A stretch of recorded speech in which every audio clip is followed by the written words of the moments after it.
tere, hea Tallinna liikluspildi vaataja! Toome teieni tänases saates teemad, mis puudutavad kaherattalisi.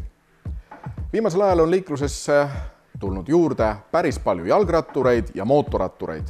Kahjuks aga ka nendega juhtunud liiklusõnnetusi. Räägime pikemalt jalgratturite probleemidest ja ka ühest tõsisest liiklusõnnetusest, mis leidis aset mootorratturiga. Käime külas Tallinna Munitsipaalpolitseiametil ja vaatame üle nende võimekuse sõidukeid teisaldada valesti parkimise korral. Räägime ka parkimise probleemidest, küsime ka inimeste käest nende arvamust teede ja tänavate remondi ja sellest tulenevate häiringute kohta.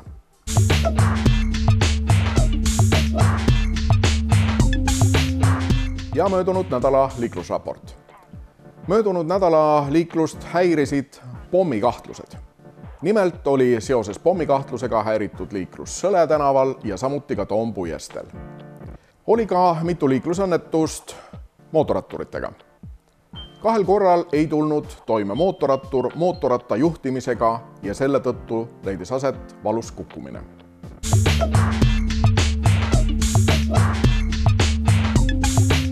Jalgrattureid tuleb meie liiklusesse üha rohkem juurde. Pööramegi tähelepanu tänases saates jalgratturitele. Räägime Piretiga, kes käib iga päev 2 linna vahel jalgrattaga tööl, kas see on võimalik ja mis teda kõige rohkem häirib. Kas ilm on jalgratta kasutamisel takistuseks? On küll vahel ikka. Suvel on ju tegelikult täitsa hea, aga kõige hullem on see ikkagi see tuul, see vihm, mida ma olen vana inimesena siiski trotsinud, et siis ma panen selga vastavad pikad kummiriided, kuna ma sõidan hommikul ära ju hästi vara, et siis mind üldse ei huvita, milline ma siin tee peal välja näen. Kui ma jõuan natuke linna vahele, siis ma võtan need riided ära, panen lihtsalt kilekotti siia rattakorvi ja sõidan inimese moodi edasi. Ja õhtul täpselt samamoodi. Kui tihti sina, Piret, jalgrattaga sõidad? No üldiselt ma sõidan iga päev, välja arvatud siis talvel või ütleme, et kui hakkavad need novembri lõpust need hullud ilmad ja millal kui lumi tuleb maha ja hommikul on jäine ja et ei oleks libe.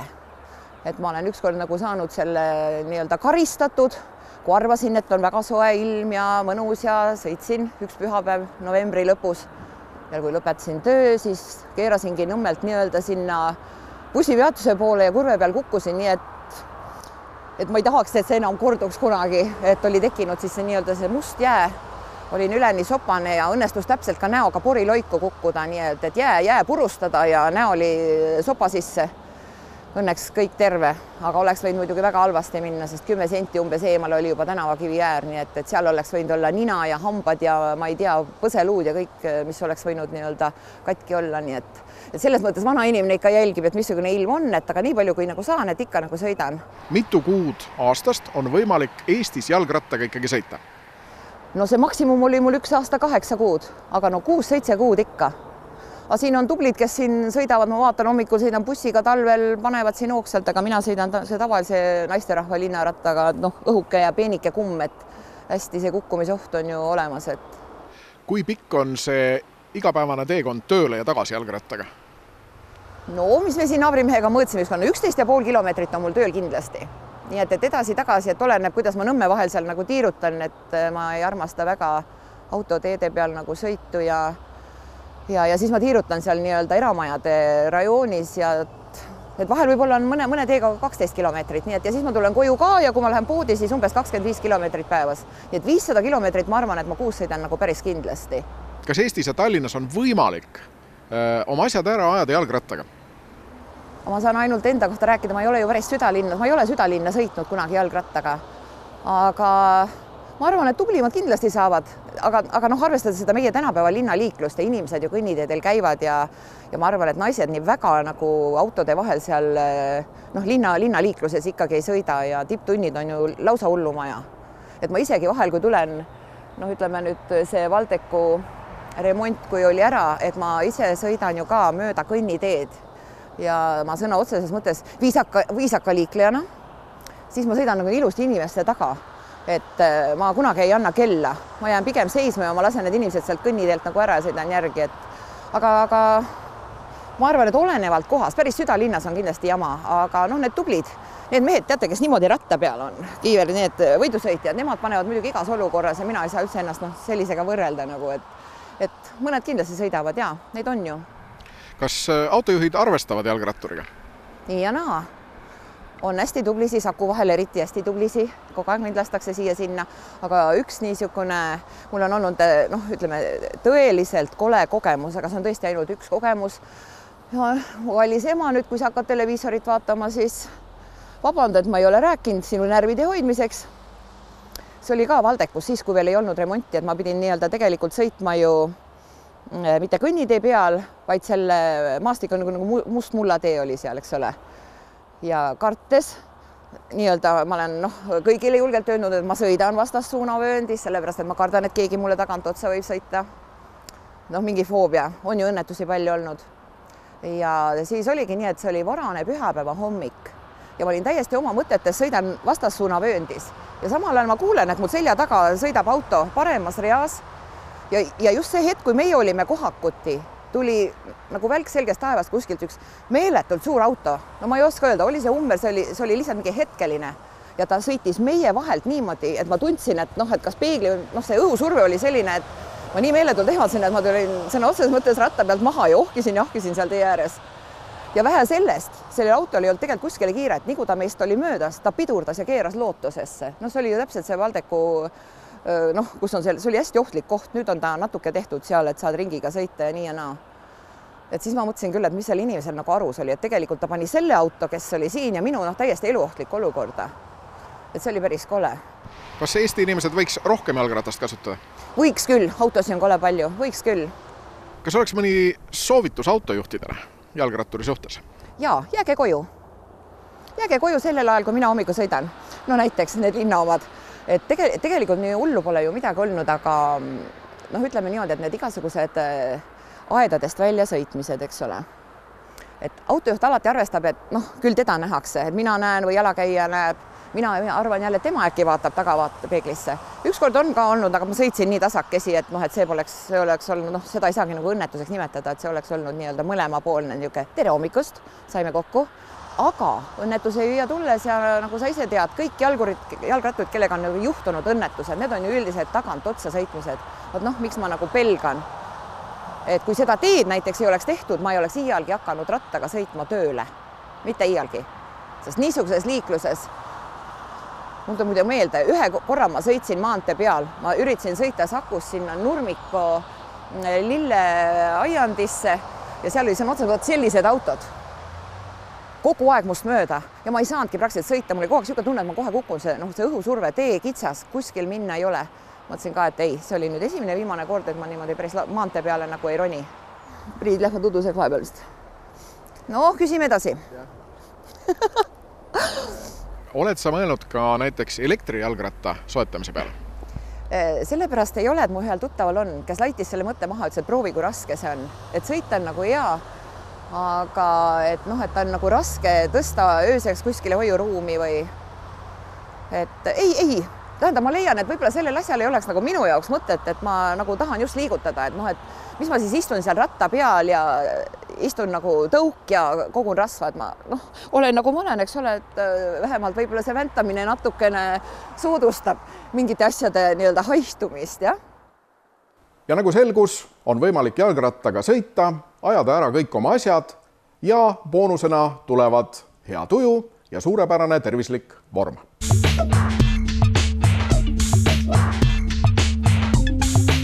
Kuna möödunud nädalal oli mitu liiklusõnnetust mootorratastega, siis arvestades, et sõiduk ja mootorratas on väga ebavõrdsed vastased, räägime ühest mootorrattaõnnetusest. Räägime sellest, mida mootorrattur Kaspar oma naha peal üle elas. Kaspar, sinuga juhtus tõsine liiklusõnnetus. Mis aastal see juhtus? 2006, maikuu. Täna on aasta 2018. Kas sa oled sellest liiklusõnnetusest paranenud täielikult tänaseks? Ei ole. Kas sa paraned täielikult? Ei. Aga räägi, mis sinuga juhtus? 2006 aasta sõitsin siis Peterburi maanteelt linna poole, ja kus on see ehitus ABC. Mina olin esimeses reas, rekka oli teises reas, sõiduauto oli kolmandas reas. ja linna poolt tuli Nissan Primera, kes tegi vasakpöörde. Ja vasakpöörde sõitis nii, et mõtles, et lipsab rekka eest läbi. Sealt eest jõudis läbi, aga minu eest läbi ei jõudnud. Ja siis mina sõitsin talle küljeuksest sisse ja salongi mootorrattaga. Kas ma saan õigesti aru, et sina sõitsid mööda peateed otse ja sinule keeras vasakpööret sooritav Nissan sisuliselt risti ette? Just. Mis sellele järgnes? Ise ma seda enam ei mäleta, mis seal edasi juhtus. Ja kiirabi tuli kohale, ütles, et oleks olnud 2 minutit kauem oleks surnud olnud, sest jalaarter oli puruks, veri voolas välja ja siis kiirabi õnneks jõudis sealt samast lähedalt nii kiiresti kohale, et suutsid ära päästa. Millised olid sinu vigastused? Reieluu 18 sentimeetrit murdus ära, kukkus välja, oli vedeles väljas.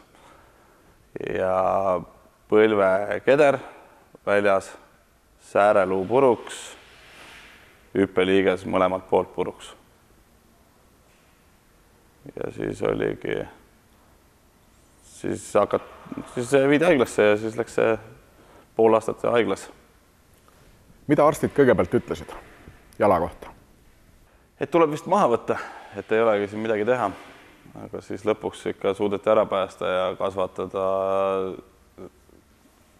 plaanisid kasvatada 18 sentimeetrit luud tagasi, aga õnnestus 14. Et jalg on siiamaani 4 sentimeetrit lühem. Ja põlv ei liigu ikka õigesti. Pool umbes on puudu. Kui kaua võttis aega haiglaravi ja mismoodi see toimus?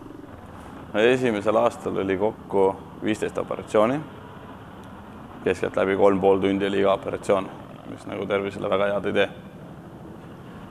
Siis pandi mulle need, alguses pandi nael reieluu asemele, siis organism ei võtnud seda vastu. Siis ehitati siia niisugune Robocopi see rauad poltidega ja siis iga päev pidi pool keeret ise peale keerama. Ja siis tuli see lihasööjabakter, see MRSA. Ja siis mind seoti täiesti ära ja eraldi tuppa, keegi vaatamas ei saanud käia. Et see on see, mis Inglismaal 5000 inimest sureb aastas sellesse, et haiglabakter ongi. Siis mul tuli see ja siis oli kogu aeg oli nagu mingi tagasilöögid. Ja kokku läks jah pool aastat, siis olid lammatised asjad, et täiesti siruli. Ja midagi teha ei saanud.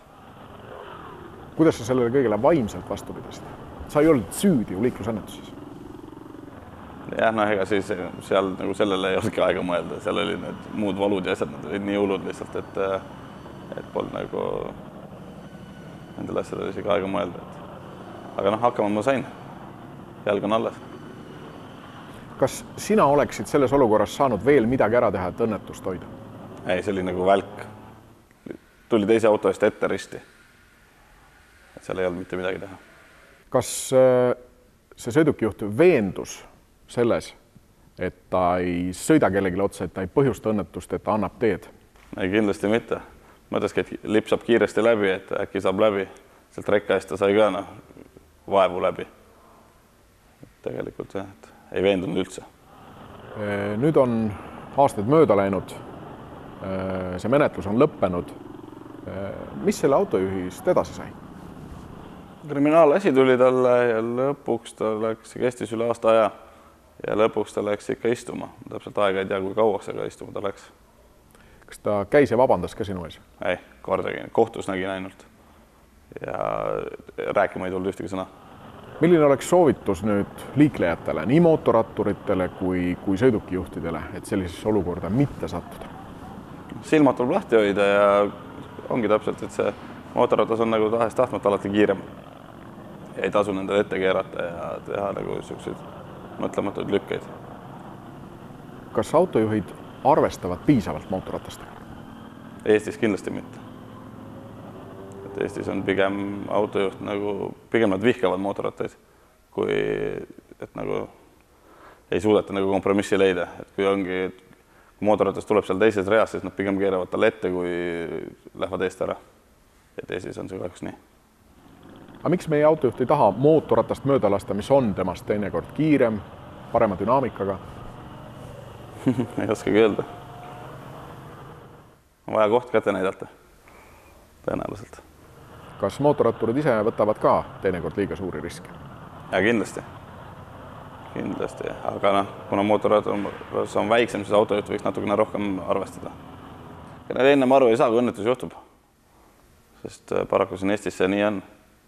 Kas sinu suhtumine peale seda õnnetust liiklusohutusse muutus? Ja kindlasti. Haigla ajal ei muutunud, siis mõtlesin küll, et lähen veel sõitma, aga täna ma ikkagi linna vahele nagu kaherattalisega väga ei kipu. Et metsas ja niimoodi veel, kui saaks sõita, aga linna vahele ei tule. Millise auto valiku oled sa teinud? Oled sa ostud endale väikse ökonoomse auto või midagi muud? Maastur suur. Miks? Turvaline. Liiklusõnnetuse tagajärjed mootorratturi jaoks on väga tõsised. Ega nad ei ole meeldivad ka sõidukijuhi jaoks. Seega olgem tähelepanelikud liikluses ja arvestagem, et kevad on käes ja kaherattalised on liikvel.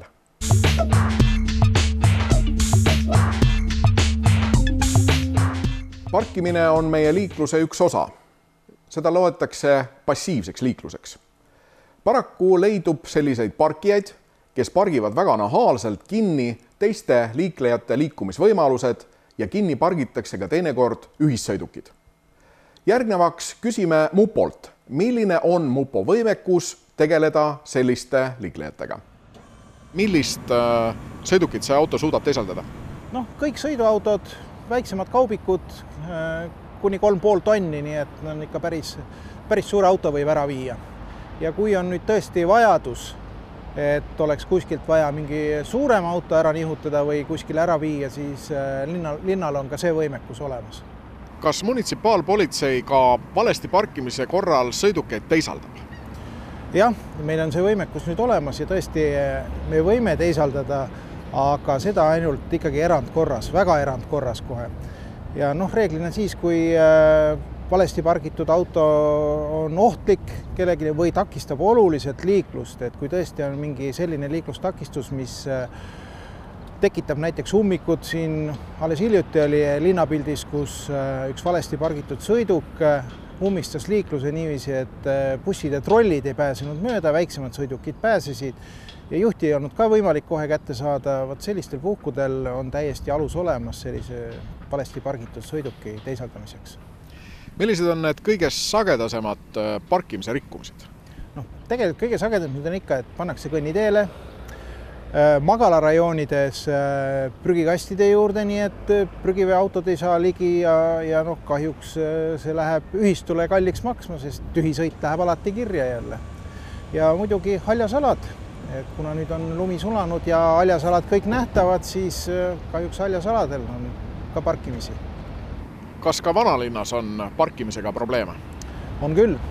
Ja vanalinnas on just see kõnniteedele parkimine, et paljud autojuhid ongi endale valinud sellise parkimise korra, et jätavad linnale parkimistasu maksmata, pargivad valesti, saavad meie käest trahvi, mis ei lähe karistusregistrisse ja tuleb natukene odavam kui parkimistasu maksta. Televaataja on küsinud, et kas ohutulede sisse lülitamine muudab parkimise hädapeatumiseks? Ei muuda. Tähendab, siis peab olema ikkagi reaalne oht. Ja eks ka politsei ja meie ametnikud samamoodi, kui näevad ikkagi, et kuskil ohutuledega auto seisab, siis peavad kinni ja küsivad, et äkki tõesti inimesel abi vaja. Ja kui ei ole ja ta arvab, et see ohutulede sisse lülitamine on andnud talle õiguse valesti parkida, siis juhitakse sellele tähelepanu ja lõpetatakse rikkumine. Kui palju munitsipaalpolitsei aastas parkimistrahve umbes teeb? Kuskil circa 25 000 menetlust on umbes aastas. Kuidas on üldine parkimise korra pilt? Kas see on paremaks läinud, on sama, on muutunud halvemaks? Minu arust läheb justkui paremaks, inimesed muutuvad teadlikumaks ja muidugi, mis on siis inimesed muutuvad valvsamaks. Ise helistavad meile rohkem, kutsuvad meid kohale, et näete, seal või seal on jälle sõidukid valesti pargitud ja meie ametnikud siis üritavad probleemi lahendada. Milline oleks munitsipaalameti juhataja soovitus juhile, kes asub autot parkima?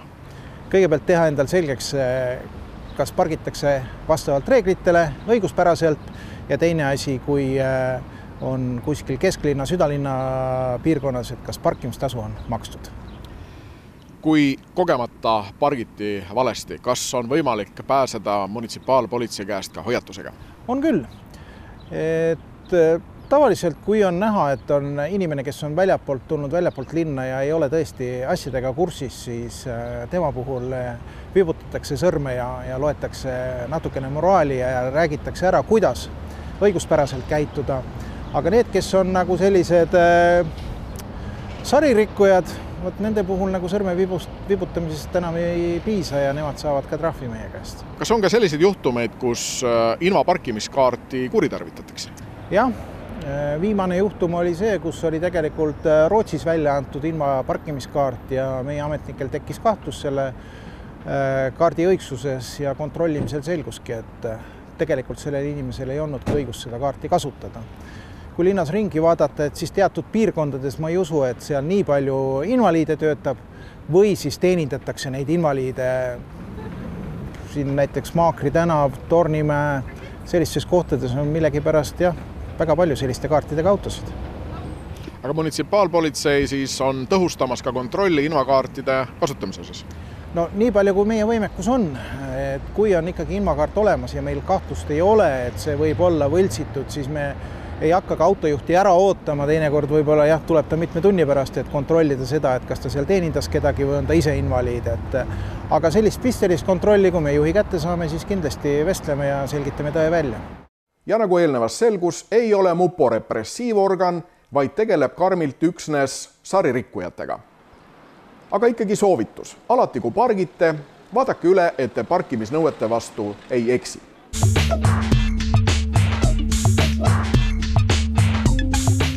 Lume ja maapinna sulamine on välja meelitanud tee-ehitajad. Aga läheme küsime liiklejatelt, kas ja kui palju tee-ehitus liiklejaid häirib ja segab. Kas tee-remondid häirivad Tallinna liiklust teie meelest palju?